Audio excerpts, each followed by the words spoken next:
Welcome to another deep dive. Today, we're going to be cracking open the dark path, The Structure of War and the Rise of the West by Williamson Murray. A fascinating choice. It is, and you know how we always think of wars being won by like some big decisive battle? Right, those epic clashes. Well, this book really kind of throws a wrench in that whole idea. It does, doesn't it? Yeah, because Murray dives into all these surprising social and technological forces that have shaped how conflicts have actually played out. It really challenges those Hollywood notions of war. Totally. Like right from the start, he argues that focusing just on those big victories can be a real trap. And he uses World War I as a prime example. You had this brutal war of attrition, terrible trench warfare that dragged on for years and resulted in millions of casualties.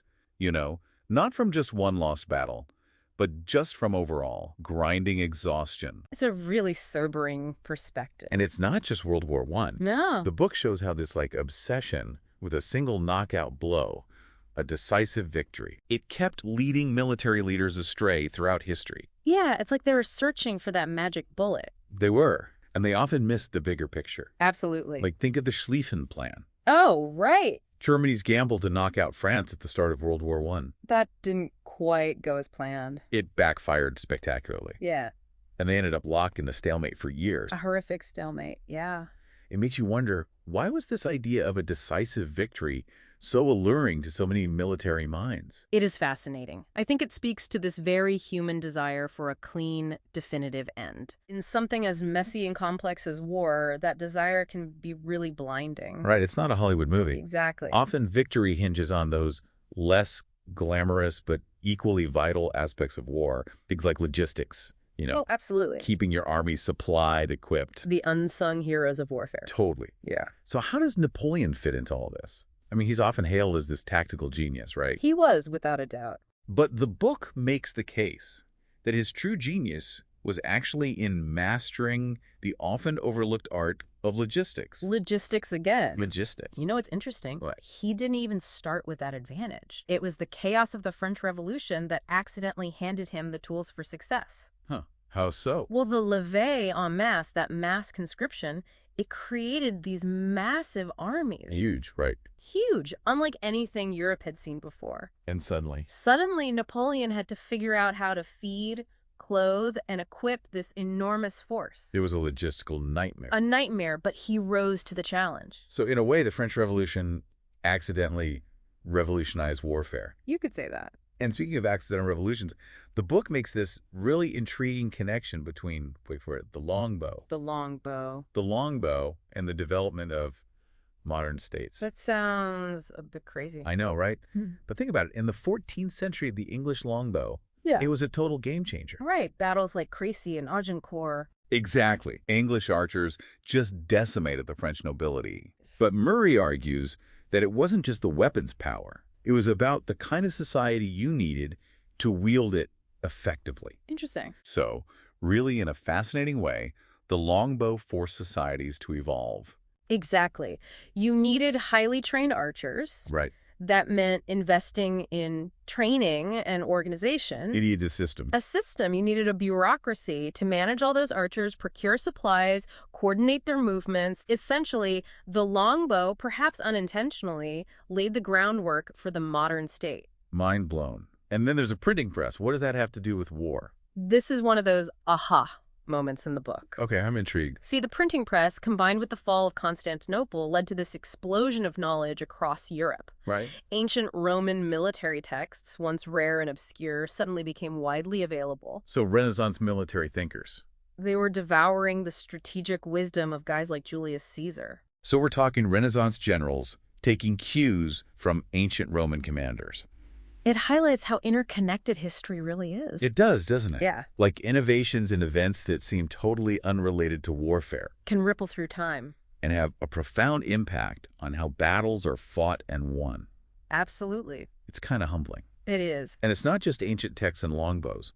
The book also makes a strong case for financial stability being as crucial as any weapon. Oh, for sure. It uses 16th century Spain as a prime example, a real cautionary tale. Yeah. Think about it. Spain at that time, swimming in wealth from the New World. Right, all that gold. But they were constantly on the verge of bankruptcy. Couldn't manage their finances? So all that gold couldn't save them from their own mismanagement. Not at all. And it crippled their military ambitions. How so? Well, they couldn't pay their soldiers. Oh, that's a problem. A big problem. Led to serious morale problems. Mutinies were a constant threat. Makes sense. It's a pretty potent reminder that even vast wealth can't guarantee victory. Nope. You need the systems in place. Absolutely. The systems to manage that wealth. To translate it into actual military power. Precisely. It's a lesson that modern nations would do well to remember. I think so, even today. Yeah, financial stability, the ability to sustain military operations over time. It's a weapon in itself. It really is. And that brings us to the Industrial Revolution. This might seem like an obvious one, Sure. but the book calls it a military revolution in disguise. What do they mean by that? Well, it's easy to think of the Industrial Revolution as this purely economic phenomenon, right? Yeah, factories and steam engines. But those factories and engines, they churned out the tools of war on an unprecedented scale. So the Industrial Revolution supercharged warfare. Exactly. The book gives the example of Prussian railroads, Okay. initially built to move troops around more efficiently, Right. but it ended up boosting their entire economy. Interesting. So a kind of unintended consequence. Exactly. And then there's the American Civil War, the North's industrial might, their ability to mass produce cheap iron, thanks to new technology. Gave them a huge advantage. It's a huge advantage over the Confederacy. So even though those innovations weren't intended for war, Right. they ended up transforming the way war was fought. Completely transforming it, and sometimes that transformation, well, wasn't for the better. How so? The book points to the airplane and the submarine as prime examples of how technology can have unintended consequences in war. Like in the early days of World War I, nobody really knew how to use these new technologies strategically. Right, a lot of experimentation. Trial and error. And tragically, a lot of needless death. Exactly. So it's not just about having the latest and greatest tech. No. It's about understanding how to integrate it, how to use it effectively. You have to adapt your thinking. You do. And the book argues that this lack of understanding, this failure to adapt to the new technology, actually made World War I more brutal and prolonged. It's a cautionary tale. It is a cautionary tale. And one that resonates even today. As we grapple with the rapid pace of technological change, right? Absolutely. It makes you wonder, does technology inevitably lead to more destructive wars? Or is it about how we choose to wield that technology? That's the question. It is, and it's a question we'll keep exploring as we delve deeper into the dark path in this deep dive. Sounds good to me. Just briefly, we want to say thank you for listening to Rambling Dan Rowe's Deep Dive Book Reviews. Please remember to like and subscribe to support our channel. Thank you. It's funny how we were just talking about technology having unintended consequences. Yeah, how those new inventions in World War I. The airplanes, the submarines. Right, they ended up making things even worse. Well, the book also takes us back to the American Civil War. Okay. And it really uses that conflict to drive home how much the Industrial Revolution changed warfare. Ah, the Civil War. I bet this is where the book's focus on logistics comes in again. You got it. The North had a huge industrial advantage. Oh, yeah, for sure. More factories, railroads. They could just produce so much more. And move it around. It was about having the stuff to keep those soldiers fighting. Exactly. The infrastructure to keep them supplied and equipped. I remember some crazy numbers from the book about the North industrial output. Oh, yeah. Something like over 110,000 factories compared to, what, only 18,000 in the Confederacy? Those numbers speak for themselves. And their rail network was way better, too. Oh, yeah. So they could move troops and supplies so much faster. Way more efficiently. It's like the North was fighting a modern industrialized war. Yeah. And the South was stuck in a more traditional way of doing things. You could say that. And the book makes the argument that this difference in logistics, it played a big role in the Union winning. It makes sense. Battles aren't just won on the front lines. Yeah. It's those factories and railroads, all that behind-the-scenes stuff. That often makes the difference. Totally. But wasn't the Union Army kind of a mess at the beginning of the war? They had their struggles, that's for sure. Like what? A lot of their officers, they were used to peacetime duties. Right, not exactly ready for a full-blown war. Not at first, so they had to adapt and learn quickly. So how did they turn things around? Well, the book highlights a few key figures who really stepped up. Oh, like who? Montgomery Meigs, for example. Hmm? He ran the Quartermaster Corps, So he was in charge of supplying the whole Union Army. basically, and the book calls him a logistical genius. It sounds like he really understood the importance of all that back-end stuff. He got it. He knew that even the best battle plans are useless if you can't supply your troops. It's a testament to how warfare was changing. It wasn't just about bravery and tactics anymore. It was about organization on a massive scale. And I remember the book calling the Civil War one of the first conflicts where we see the full impact of this thing they call the Fourth Military Social Revolution. Right, merging the French and Industrial Revolutions. Wow. And the Civil War was just the beginning. Yeah. It kicked off a new era of warfare, mass armies, unbelievable firepower, and destruction on a scale that shocked everyone. And I bet that obsession with decisive battles didn't help matters. You're absolutely right. Yeah. You combine that mindset with increasingly deadly weapons. And you end up with these bloody, drawn-out stalemate. Exactly. The world wars in the 20th century, they were a continuation of the trends that started in the Civil War. It makes you wonder if we ever really learn from the past. That's the question, isn't it? It is. Are we doomed to repeat history? Or can we break free from these patterns of destruction? Maybe by understanding those patterns. Yeah. By really diving deep into the history of war. We can start to make better choices. Hopefully, speaking of understanding patterns, the book also talks about the rise of modern states and their military institutions. Mm-hmm. How did all that impact the way wars were fought? Well, it takes us back to those centuries of competition between European powers. Right, like the 15th and 16th centuries. Exactly. Intense rivalry. And the book argues that this competition, it fueled innovation. So not just in weapons. Right, but in the way states organize themselves. So we're talking about the evolution of governments themselves. Precisely. And one key development was professional standing armies. Okay, so before this. You had mercenaries, feudal levies. Right, those guys who were loyal to their local lord. Exactly, not necessarily to the king or the nation. And they weren't exactly known for their reliability. Not really. They could be a real headache to control. Makes sense. But as states got more powerful, they started creating professional, disciplined armies, funded and controlled, and this shift had a huge impact on warfare. How so? Well, it allowed states to project power more effectively, Okay. engage in longer campaigns, and wage war on a much larger scale. It's like warfare was becoming more professionalized. Exactly. But there was another crucial factor at play here. Oh. Bureaucracy. Oh, yes, bureaucracy. Not exactly the most glamorous aspect of war. No, not glamorous, but absolutely essential. Why is that? Think about it. A modern army, with all its complexity, Yeah. it needs a sophisticated system of administration, logistics, financing. So many moving parts. So many. You need people to manage all that. Right, to keep things running smoothly. And that's where efficient bureaucracies came in. Another example of something seemingly unrelated to warfare Uh-huh. having a big impact on the battlefield. It shows how interconnected war and society really are. It does, and it brings us back to something we talked about earlier, What's that? financial stability. Ah, yes. The importance of money. We talked about Spain and how all that New World gold couldn't save them. From their own financial mismanagement. Right. And that lesson becomes even more crucial with industrialized warfare. I bet. Think about the cost of equipping those massive armies. It's mind-boggling. Astronomical. So basically, if you can't manage your money, You can't manage a war. simple as that. Only states with sound financial systems can really compete when it comes to modern warfare. The book talks about Britain's financial system. Yeah. It was pretty advanced for its time, and it played a key role in their rise as a global power. That's right. They were really good at borrowing money, Right? funding their military operations, even during long conflicts. It's like having a deep war chest. It is. So it's not just about having a big army or fancy weapons. It's about having the financial muscle to back it all up. the money, honey. Exactly.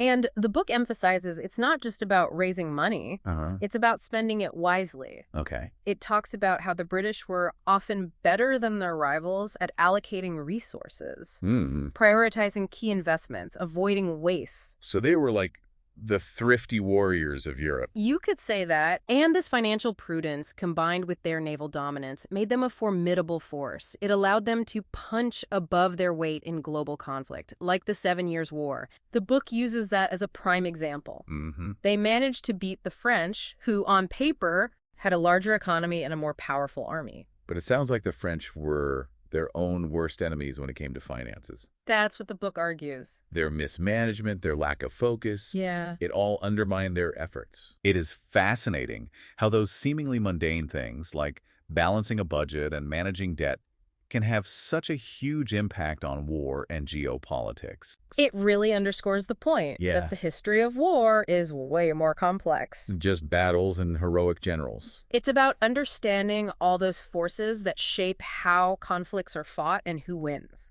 Okay, so we've talked money, logistics. Yeah. What about innovation on the battlefield itself? Mm. Where were some of those key innovations coming from? Well, the book has some fascinating examples of how military tactics evolve from unexpected places. Oh, like what? Take the Dutch in the late 16th and early 17th centuries. Okay. They were up against the mighty Spanish Empire, who had the most feared army in Europe, the Spanish tercios. Those massive infantry formations. Heavy weapons, incredible discipline. They were dominating Europe. For decades. So, how did the Dutch, who were a much smaller army, manage to hold their own? Well, under Maurice of Nassau, they focused on innovation. They saw that the tercios, while powerful, were also slow and inflexible. So they developed a more mobile and maneuverable approach, utilizing smaller, more agile military units.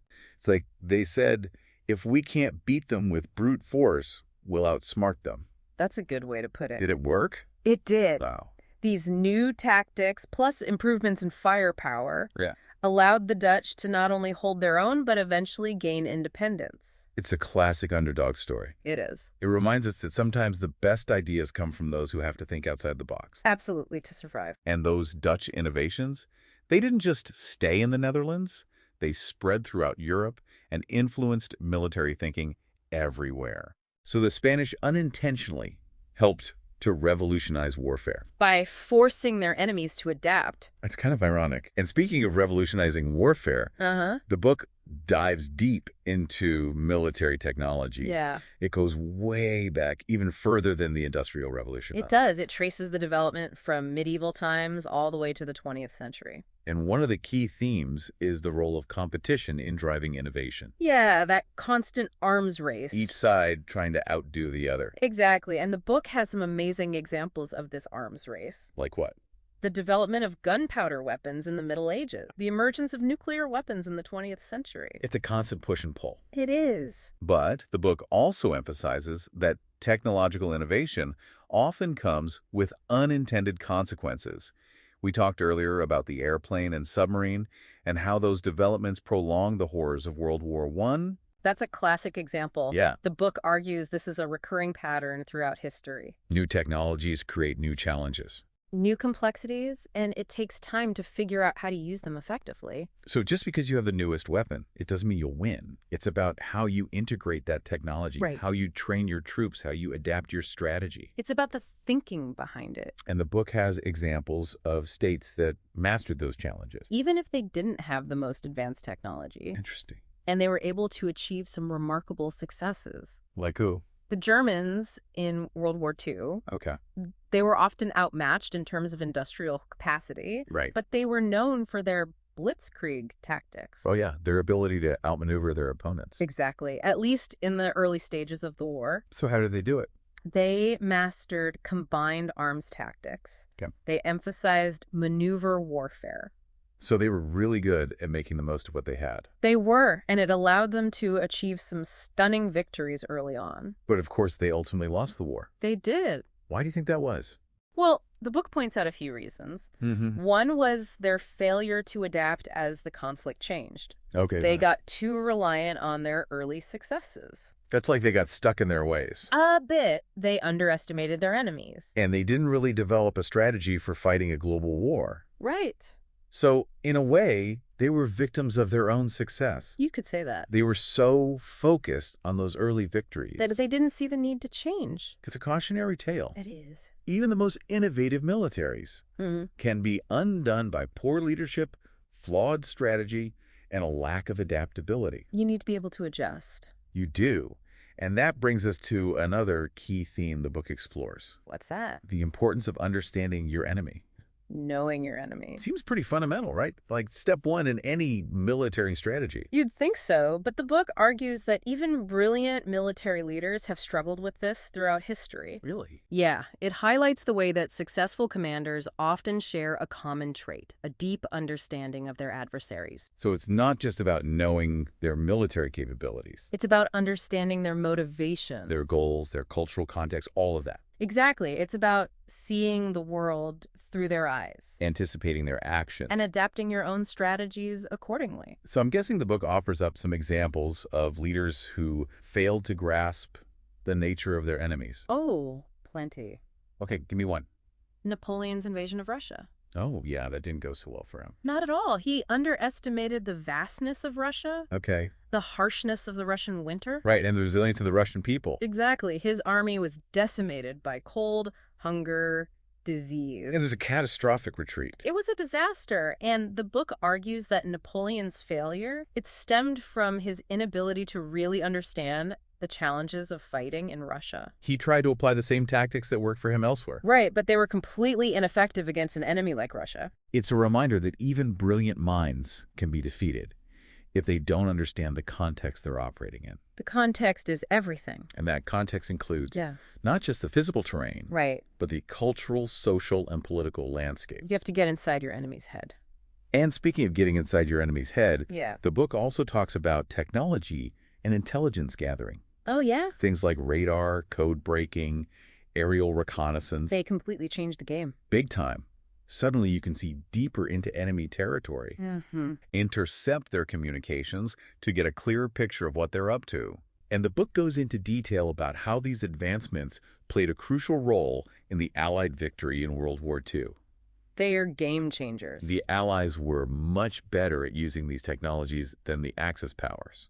They were, like the British breaking the Enigma code. Oh yeah, that was huge. It was a turning point. It gave them access to all sorts of secrets. They could anticipate German moves, disrupt their operations. A decisive intelligence advantage. It's incredible to think about how those code breakers, working in secret, played such a vital role. It really shows the power of human ingenuity. Especially when you combine it with technology. And it emphasizes that intelligence gathering. Yeah. Understanding your enemy. Can be just as important as any weapon. Makes all those spy movies seem a bit more realistic. They do, don't they? But let's shift gears a bit and talk about another revolution. Okay. Air power. Air power. It's a fascinating subject. The book traces its development Yeah. from those early rickety airplanes Right. to the era of jet fighters and strategic bombers. And it highlights how air power completely transformed warfare. I can only imagine. Suddenly, commanders had a whole new dimension of capability to consider. New ways to strike deep behind enemy lines, disrupt supply lines, and project power on a global scale. It must have blown their minds. It did. In those early days, many military leaders didn't quite know what to make of these flying machines. It's understandable, They often saw them as a secondary weapon, useful for reconnaissance, maybe limited strikes. but not a decisive force. Right. But as the technology advanced, Things started to change. how so? Well, air power theorists, like Giulio Douhet and Billy Mitchell, Okay. they started to articulate a new vision of air warfare. What was it? They argued that air power could achieve strategic victory, targeting an enemy's industrial capacity Wow. and even their civilian population. That's a pretty bold idea. It was. And I imagine it caused quite a stir. It did. The idea of strategic bombing, especially targeting civilians, it was, and still is, very controversial. Raises all sorts of ethical questions. Absolutely. And the book does a good job of analyzing the effectiveness of strategic bombing, Okay. acknowledging both its limitations and its impact. So it's a complicated issue. Very complicated. New technologies often come with new dilemmas. New questions about how to use them responsibly. Exactly. It's a reminder that the history of war is this constant evolution. Driven by technology, strategy, and the human element. It's a complex tapestry. It is. Well, we've covered a lot of ground, from the Industrial Revolution to the rise of air power. We have. But there's another dimension of warfare we haven't talked about yet. What's that? Naval power. And the book dives into that too. Yeah, we've been so landlocked in our conversation. I'm ready to set sail into the world of naval warfare. Well, get ready to batten down the hatches. The book takes us all the way back to the age of exploration to show us how naval power has shaped the world. So we're talking those epic voyages, new continents, global empires. All of that, but the book goes deeper than just the adventure. Oh, okay. It shows how those voyages were driven by serious tech. Like what? New shipbuilding techniques, better navigation, and of course gunpowder weapons helped transform naval warfare. I can imagine. Think about those explorers venturing out, Right. facing storms, pirates, with only the wind and new tech to guide them. It was high stakes, that's for sure. And it wasn't just about exploring, right? No, not at all. Those advancements let European powers project their power across oceans. Build global empires, control those vital sea lanes. Those sea lanes were like the lifeblood of global trade. They were, whoever controlled them controlled the flow of goods, resources, wealth. And controlling those sea lanes took more than just warships. Oh, you need more than just firepower. Like what? Mastery of logistics. Logistics again, it's everywhere. It's crucial. Think about it. Navies need complex systems of supply. Fuel, ammunition, food, spare parts, all of that. Especially on those long voyages. Exactly. They need to operate effectively far from home. So you can't just build a big fleet, you have to keep it running. Right. The book gives examples of how logistical challenges really impacted naval battles. Okay. Like the British Navy. Their superior logistics helped them beat the French in the Napoleonic Wars. The British were on top of their game when it came to logistics. They were. They kept their ships at sea longer, maintained tighter blockades. They outmaneuvered and outlasted their opponents. Logistics really paid off. Big time. It shows that even the strongest warships, they're useless without a reliable system to support them. And this logistical aspect of naval warfare, it becomes even more critical with industrialized warfare. Absolutely. The Industrial Revolution changed everything. We talked about how it changed land warfare. Right. I'm guessing it had a similar impact at sea. It did. The book talks about steam power, ironclad ships, Okay. long-range artillery. It revolutionized naval warfare. So those old wooden ships, they were replaced by these metal monsters. Basically, and they were much more complex and expensive. So that created a whole new set of logistical challenges. Oh yeah, navies had to figure out how to supply these massive fleets. I bet that was a nightmare. It was, and the book says that mastering those challenges, that's what helped countries like Britain, Germany, and the U.S. become naval powers. The U.S. really rose to prominence as a naval power around this time. They did. Their ability to build a global navy was a huge factor in their rise. But it wasn't just about building it, right? No, it was about knowing how to use it. Strategy and all that. Exactly. The book highlights how logistical failures often led to defeat. Even if you had the best ships? Exactly, like the Russian Navy at the Battle of Tsushima. Oh yeah, that was a bad one for the Russians. It was a disaster, and it shows that technology alone